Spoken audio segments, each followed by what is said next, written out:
Совсем недавно была встреча с примарами ряда населенных пунктов Гагаузии руководства Республики Молдова, где примары напрямую обсуждают с председателем парламента, вопросы задают, обращения дают. Властей Гагаузии там нету. А давайте вспоминать, кто заложил эту ситуацию.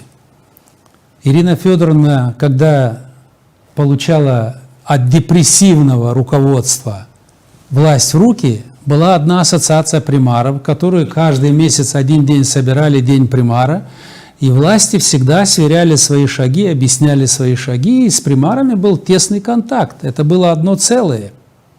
Все, кто приезжал в Гагаузию, приезжали к руководству Гагаузии, потом ехали дальше по населенным пунктам. Диалог был. Ирина Федоровна захотела, чтобы был послушный председатель ассоциации примаров. Разделили на две части примаров. Она сказала, вот эти примары мои, они все светлые, они белые, пушистые, как я сама, а это все депрессивные. Разделила на две части. Та вторая часть что делает?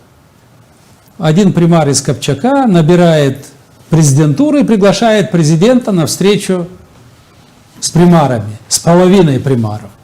Положила начало дроблению гагаузского общества, того единства и монолита, который было, Ирина Федоровна.